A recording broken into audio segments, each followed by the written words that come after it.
बोलता है एक ट्रेन दिल्ली से गोवा के लिए प्रातः 9 बजे 90 किलोमीटर प्रति घंटा की चाल से रवाना होती है। बस इतना लाइन पढ़ें और इसके ऊपर काम करेंगे। कितना बजे गाड़ी खुल रही है? 9 बजे। 9 बजे प्रातः खुल रही है और इस गाड़ी की जो चाल है वह चाल है 90 किलोमीटर प्रति घंटा। अगर तुम इसको पढ़ सकते हो तो तुम जान सकते हो कि ये गाड़ी 1 घंटा में 90 किलोमीटर जाती है कि नहीं।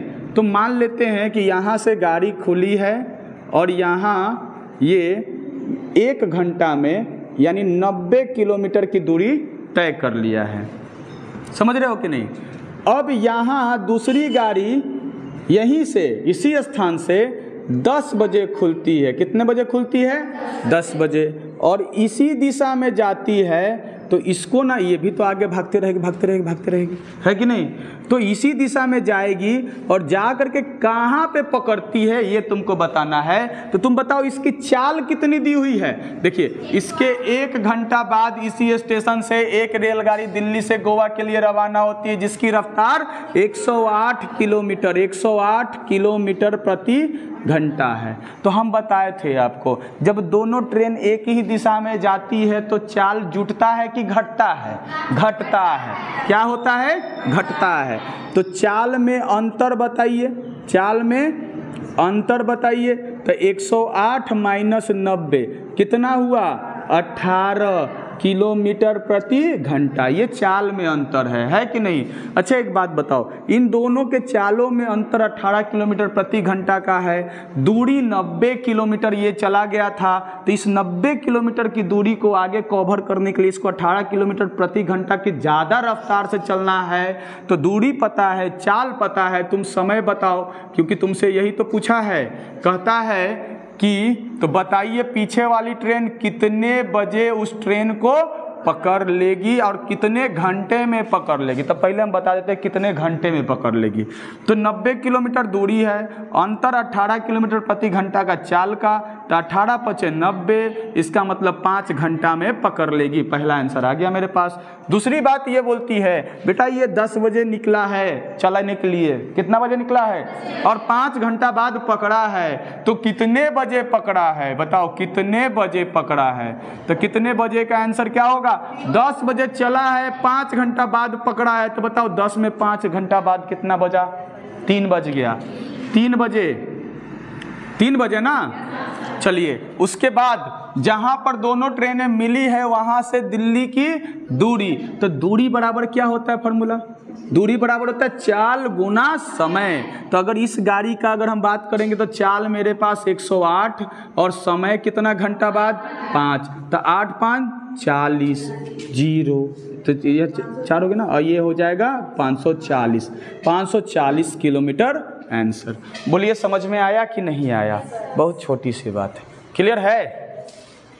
देखो ये सवाल क्या बोलता है, एक ट्रेन बिना रुके 75 किलोमीटर प्रति घंटा की चाल से चलती है लेकिन जब वह ट्रेन रुक कर चलती है तब उसकी औसत चाल 60 किलोमीटर प्रति घंटा होता है। तो रुकने की दर मतलब ये है कि रुक के जब चल रहा है तो कितना देर के लिए रुक रहा है एक जगह पे, ये तुमको बताना है। यानी क्या बताना है आपको? रुकने की दर बतानी है। क्या बताना है? रुकने की दर बतानी है। तो रुकने की दर के लिए ना एक छोटा सा फॉर्मूला बता देते हैं। यहाँ पर क्या हो जाएगा? चाल में अंतर लिख दीजिएगा, चाल में अंतर लिख दिए ना, और नीचे लिख दीजिएगा वास्तविक चाल। क्या लिखिएगा? वास्तविक चाल। इससे इजी नहीं होता है। तो चाल में अंतर मतलब बेटा कितना? ये 75 है और ये 75 माइनस 60 है, और नीचे में वास्तविक चाल यानी बिना रुके हुए चाल 75। इसको सॉल्व कर दो 15, नीचे 15 से के बार में हैं? हाँ 1/5 1/5। तो ये घंटा ना निकला है, घंटा के लिए निकला है। 1/5 क्या निकला है? घंटा, क्योंकि ये किलोमीटर प्रति घंटा में है। तुम आंसर मिनट में दो तो 60 से गुना कर दोगे इसको, तो इसको तो कितना हो गया? 12। तो ये 12 मिनट तुम्हारा हो गया आंसर। क्लियर है?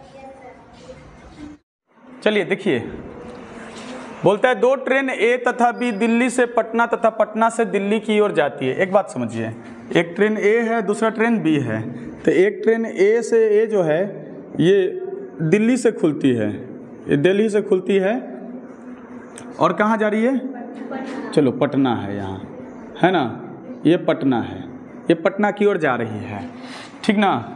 फिर क्या बोलता है, और दूसरी ट्रेन कहाँ? पटना से दिल्ली, यानी ये इधर से इधर की ओर जा रही है, और ये दूसरी ट्रेन जो है ये तुम्हारा पटना से दिल्ली की ओर आ रही है, समझ रहे हो ना। तो ये तुम्हारा इधर से इधर जा रही है, यानी कि पटना से ये दिल्ली की ओर जा रही है, समझ रहे हो ना। चलो इतना तो समझ में आ गया। फिर बोलता है कि कहीं ना कहीं देखो तो दोनों एक दूसरे से मिलेगा कि नहीं मिलेगा। अगर मान लेते हैं यहाँ पर मिल गया है, दोनों के दोनों यहाँ पर मिला है, इधर से ये जाते समय मिला, इधर से ये आते समय मिला, दोनों यहाँ पे मिल गया है, ठीक ना। तो मिलने के पश्चात पहली ट्रेन जो है कि 9 मिनट में पटना और दूसरी ट्रेन 16 मिनट में दिल्ली, यानी ये 9 मिनट में बाकी दूरी जो है ना पहुँचना, यहाँ मिला, इसके बाद ये 9 मिनट में यहाँ पटना पहुँच गया, ये इधर से चला यहाँ तक आया, मिला, और मिलने के बाद 16 मिनट में ये दिल्ली पहुँच गया। बात समझ में आया कि नहीं। तो दोनों ट्रेन की चाल का अनुपात, तो देखो इस तरह का जब भी सवाल आए तो यहाँ ऊपर में लिखेंगे ए की चाल और नीचे में लिखेंगे बी की चाल, क्योंकि तुमको यही तो निकालना है कि दोनों ट्रेनों के चाल का अनुपात, समझ रहे हो ना। तो यहाँ पर मैं एक छोटा सा हम ट्रिक देते हैं तुमको, रूट लगाइएगा, उसके बाद बी का जो है ना समय, बी का समय ऊपर लिख दीजिए और ए का समय नीचे लिख दीजिए, क्योंकि आपको पता है कि समय और चाल एक दूसरे का व्युत्क्रमानुपाती होता है। तब बी का समय कितना लगा है? 16 मिनट, और ए का और दोनों का वर्गमूल, तो 16 का कितना होता है? 4, और ये तो 4:3 आंसर खत्म। चलिए क्वेश्चन नंबर 41 क्या कहता है? कहता है कि दो रेलगाड़ियां ए तथा बी दिल्ली से पटना तथा पटना से दिल्ली की ओर रवाना होती है। दोनों एक दूसरे को पार करके क्रमशः 4 घंटा 48 मिनट तथा 3 घंटा 20 मिनट में क्रमशः पटना तथा दिल्ली पहुंच जाती है। यदि दिल्ली से चलने वाली गाड़ी की चाल 45 किलोमीटर प्रति घंटा है तो पटना से चलने वाली गाड़ी की चाल बताएं।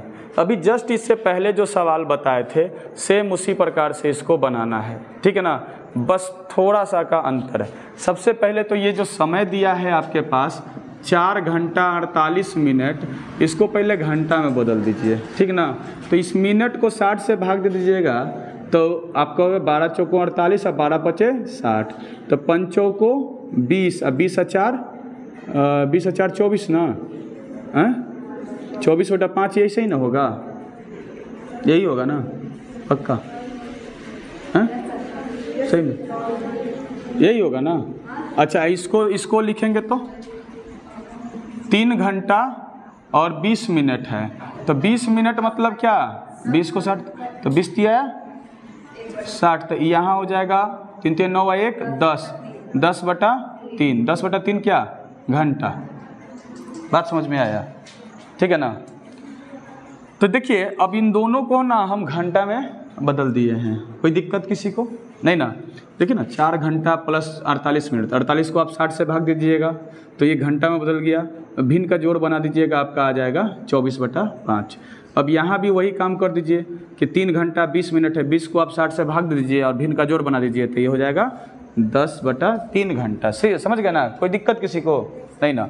अब आप बताइए, एक गाड़ी जो है कि वो खुलती है दिल्ली से और चलती है पटना की ओर, है ना। अभी जस्ट बताए थे दिल्ली से चला कहाँ तक जा रहा है, पटना की ओर, कहीं पे बीच में मिला होगा।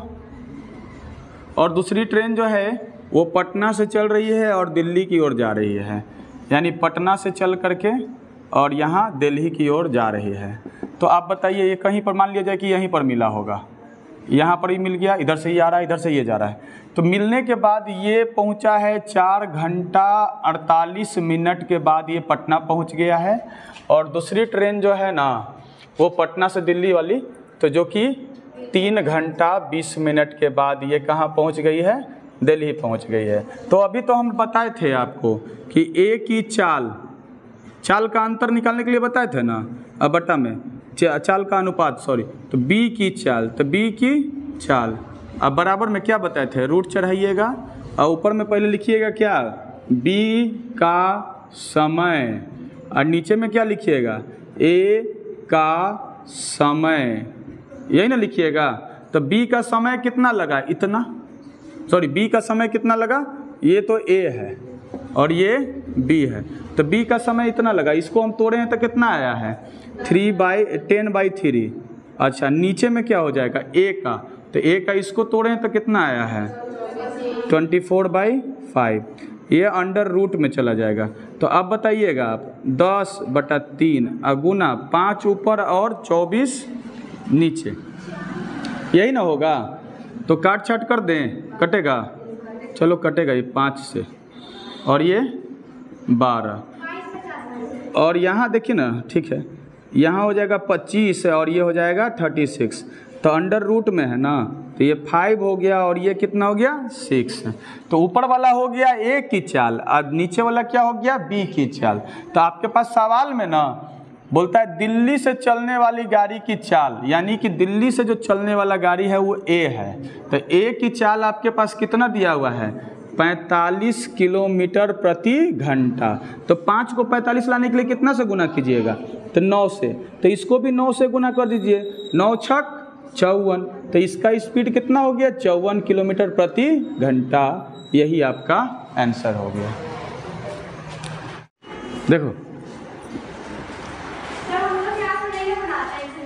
हाँ अच्छा, देखो एक खंभा है जो कितना लंबा है, 60 मीटर लंबा है।